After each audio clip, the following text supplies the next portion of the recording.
This is the holiest day of the year. So, what Klal Yisrael does, oh, thank you so much, Aryeh. What Klal Yisrael does is we prepare by learning about the mitzvahs of the day, learning about what the day will have, and specifically what we're going to be doing on the day. One of the main features of the day of Purim is hearing the Megillah Esther. So Baruch Hashem, over the last month we've been going through methodically the entire Megillah, and Hashem is speaking to us from in between the letters. He's speaking to us from the letters and He's speaking to us from between the letters. My Rebbe told me yesterday that when you have a Sefer Torah, the Torah scroll, what's the first word of the Torah? Bereshis. Bereshis. Excellent, Menachem. Bereshis. Yeah. But is it Bereshis or is it Virashis? Bereshis. It's Be? I don't see any dot in there. It says Vi. Oral? No, I see a dot here. Yeah? Where did that dot come from? The answer is the oral tradition. How did the pen know to put its dot there? I don't know. The answer is the oral tradition. That's why if anybody comes along to you and says, I believe in the written Torah, but the oral Torah, I'm not sure about that one. So you say, well, how do you read the written Torah? They say, oh, look, it says it right here, Bereshis. You say, excuse me, how do you know the first letter is a Beis? Maybe the first letter is an Aleph, David. Maybe the first letter is a Tzadi. And a Tzadi is really a Beis. Who told you? So what do you mean? They taught me in my rabbinic college. They taught me where you learn these things. They said, who taught them? Oh, his teacher. Who taught them? And then there was Moses. And who taught him? God. And how do you know, even if you know that a vase is a vase, how do you know it's a vase, not a vase? There's no vowels in the Torah. So it's all through oral tradition. But what really is the dot inside the vase? What's that dot inside the first letter? So my Rebbe said, you know what the dot is? The dot is Megillah Esther.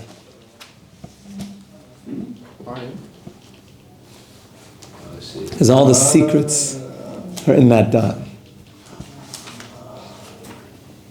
You have to really look into it.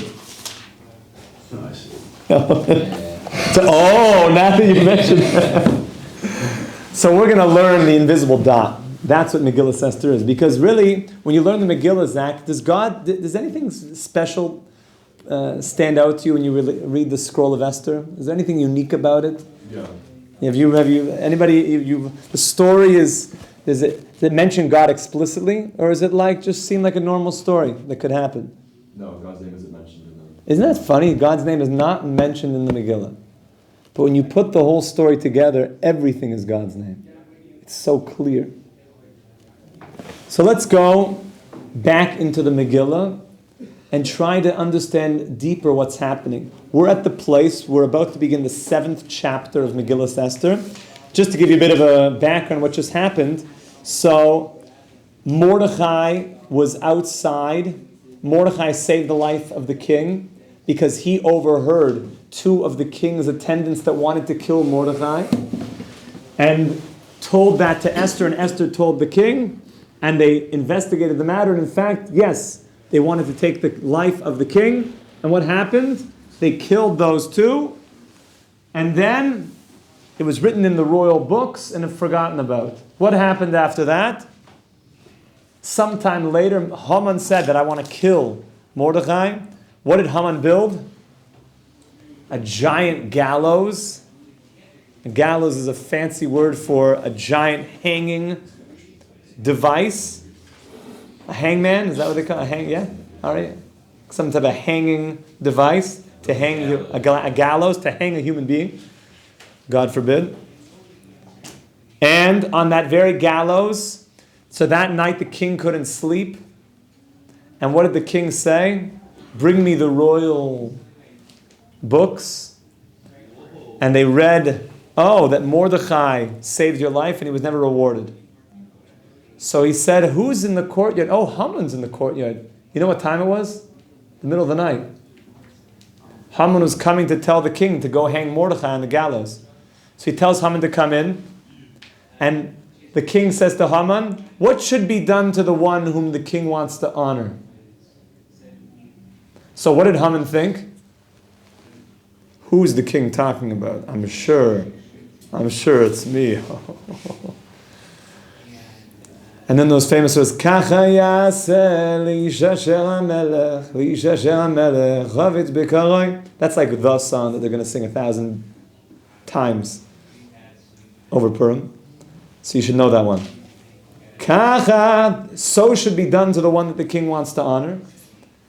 And Haman said what? Royal clothing, the crown, the royal horse. Why did Haman think the king was talking about him?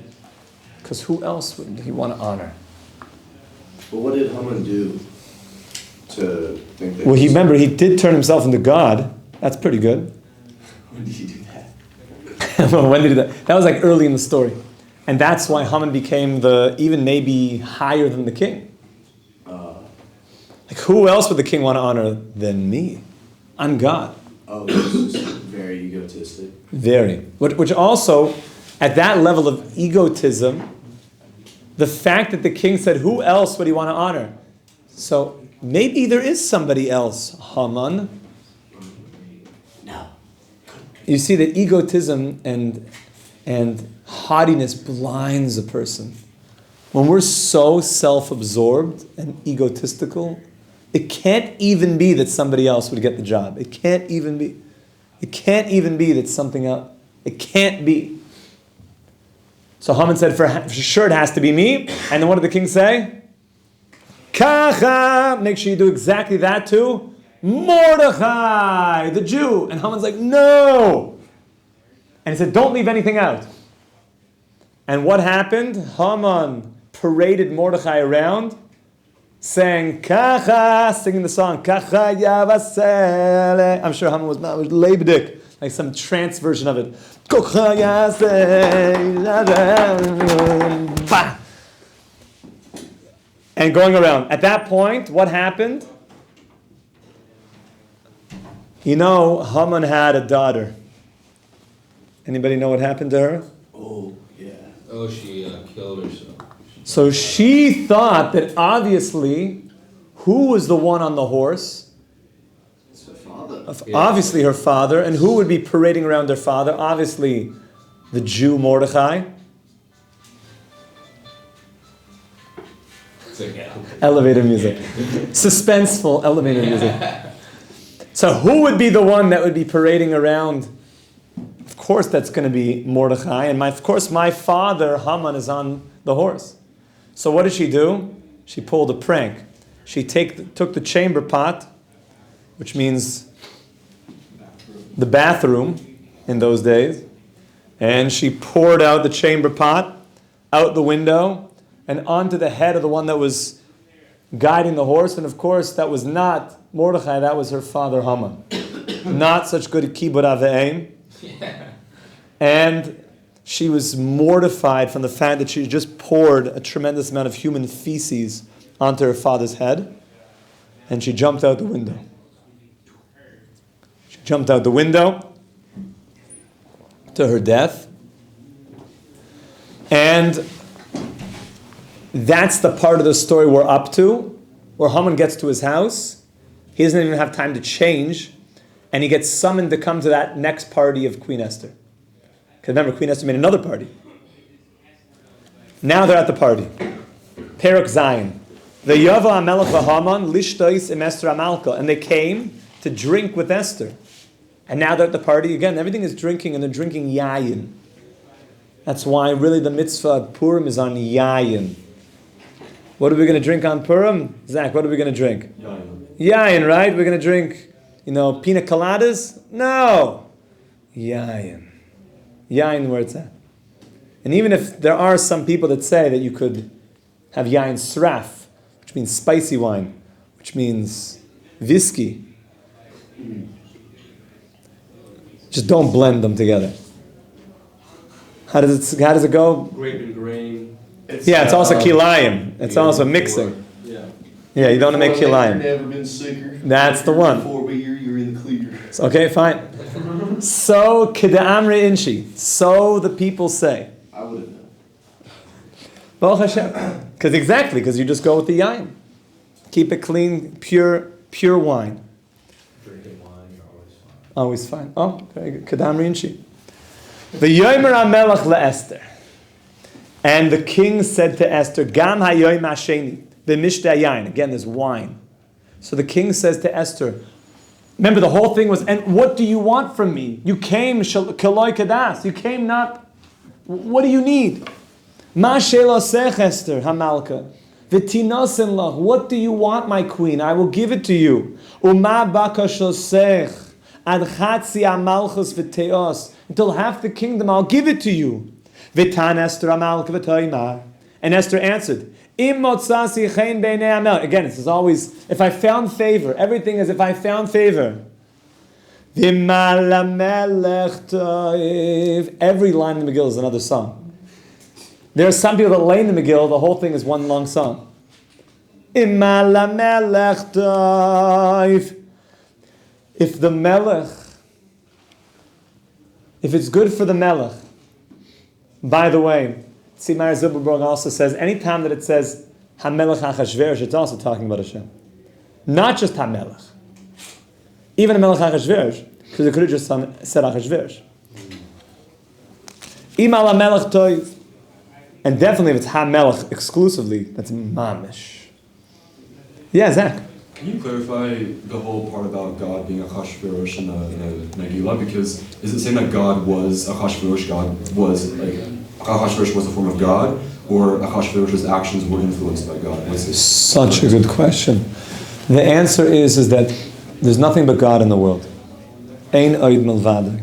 There's nothing but you, Hashem. That's why to run away from God is the biggest foolishness, because there's nothing but God. How are you running away? Where exactly are you going? I'm running away. From who? I'm running away from you to you.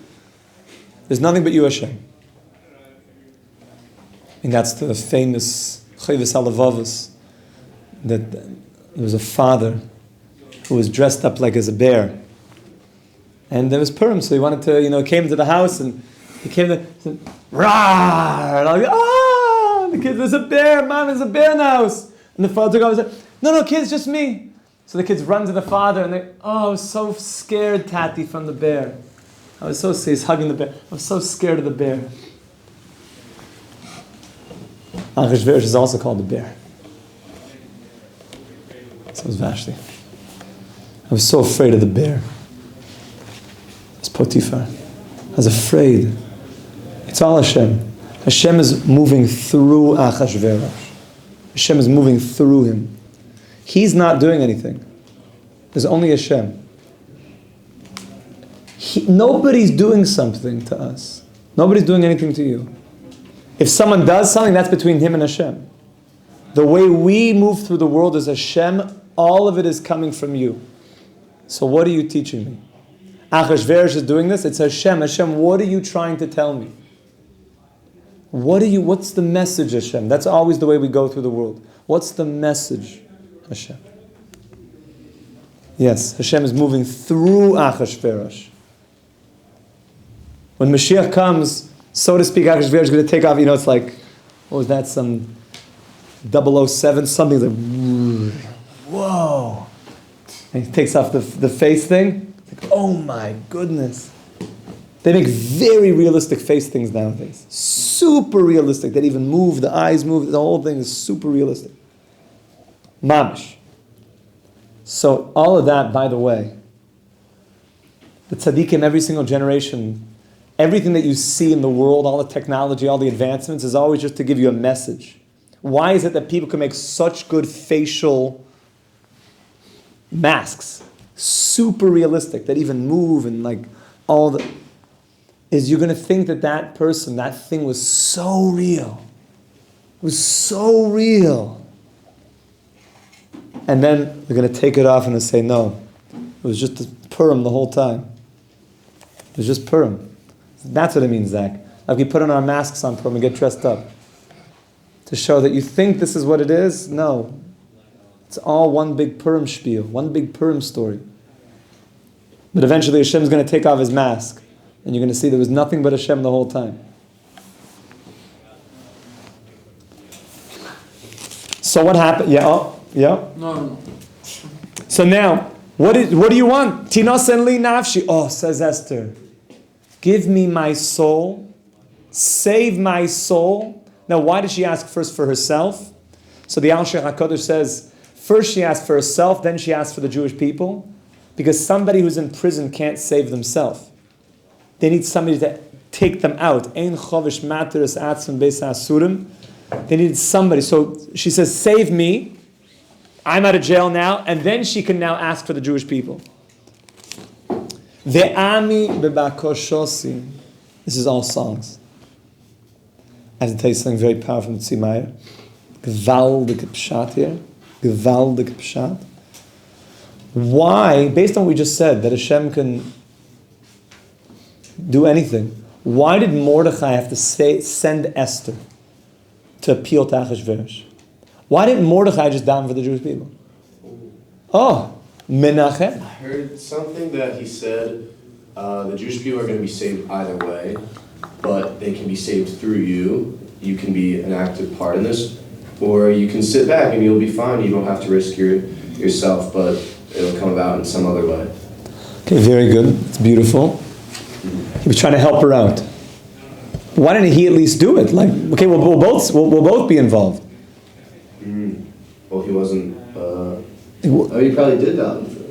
It sounded like Esther, like you're the one. You go in. It's true. It's going to come some other way. But Mordechai, why don't you daven? He was davening, but why don't you be the one to be the main part of the show? So Tzimar said something beautiful. He said, the salvation has to come that you daven for something that was so much bigger than you. What do I mean? Who is the one person, the gezerah, the decree was to kill every single Jew? That was the decree of Haman. Except one person would have been saved. Esther. She would have been the only one that would have been saved because she was the prince, she was the queen. She's the only one that would have been saved. So Mordechai says to her, you have to be the one to ask for the Jewish people because you're the only one that this is not directly relevant to. Meaning your prayer has to be totally for something bigger than you. Totally for the Jewish people, not for you personally. And then what does she say back? She says back to you, you guys go and fast on my behalf. Meaning all of your prayers, it shouldn't be that you should be saved. You guys fast that when I go into the king, that I'm going to be able to go in and not get killed. You see the power of those prayers? When you pray for somebody else, how big of a prayer that is. Because the secret, I know Yaakov will appreciate this, is that when you pray for the Jewish people as an entirety, even bigger than you, even if you would be saved, this is a prayer of Moshe Rabbeinu. If the Jewish people are not going to go on, erase me from your book. It's about the Jewish people. It's not about me. Yeah. Why did Esther make all these, the first party and the second party? Why didn't she just tell Hashverosh, with my people, save them, why all the... Sometimes be'ito b'zmano, it has to be in the right time. It's not the right time yet. It wasn't the right time. We weren't ready for it. We weren't ready for the salvation. It wasn't quite time yet. And then what happens? So she says, Ki nimkarnu ani v'yami. Now she's saying it. We've been sold. The Jewish people are going to be killed. Lahashmid laharg labeid. Ve'ilu la'avodim u'l'shfachas nimkarnu. Hecherashti. Now though we are being sold into death. We're no longer just, slaves. Ki ein atzar shoiv b'nezak hamelech. There's so much pain here. We are going to be killed. And it's not even good for you, the king. Meaning to say, you're not making on the deal. Somebody wants to kill us, and it's not to help you. V'yomer HaMelech Achashverosh. V'yomer LaEsther HaMalka. Oy mi yuzeh v'yezehu zeh keli v'yandeyu. Mi yuzeh. Who is this? V'ezehu. Who is this person that wants to kill the entire Jewish people? Say the tzaddikim. What kind of a tippish was Achashverosh? We know that he was a fool, but yesh gvul a tipshus. There's a limit to how foolish a person could be. Meaning, Haman already said, I'm the guy that's going to kill the entire Jewish people, God forbid. So, in essence, there's somebody out there that's going to kill everybody. He's like, who is it? He didn't know that Esther wanted to. No, but who is going to kill the Jew? He's like, who could this be? Haman's sitting right there, probably on his, I don't know, watching some TikTok videos or something. Who could this be, Esther?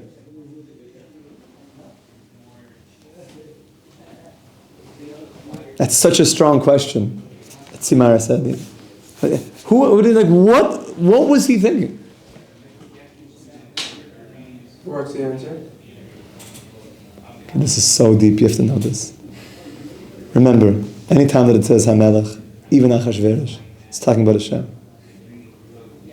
When he said to Esther, who is this? Where is he? Who? As if he doesn't know. He was telling Esther, you really think that Haman's doing it? There's only one. Everything is from Hashem. This is another answer for Zach. Right from the verses. Achashverosh wasn't saying I wonder who this is. Like some goofball. He was saying a vort. Saying a vort. It's all coming from Hashem. Because you guys bowed down to idols in the times of Nebuchadnezzar. And you guys were enjoying the Suda of Achashverosh. You're getting a little too Heimish. And you got too in some of the situation that was going on. Hashem, I'm doing this. It's only me that you should do tshuva. Purim is the biggest day of tshuva the whole year, but now it's a tshuva out of love. Tshuva. You really think it's some person, some basar v'dam? Ein oid milvado. It's all from you, Hashem. Hashem's going to pull back his mask, and it's me the whole time. Hopefully we're going to wake up to this. Bezrat Hashem, we only have a couple more days. Bezrat Hashem, we're going to keep moving to the Megillah, and we should be zocher to celebrate La Yehudim HaYisrael v'simcha v'sam v'ikar Kain Tilanu with Mashiach Tzidkeinu v'mihir v'yamin. Amen. Kol tov. Have a wonderful day.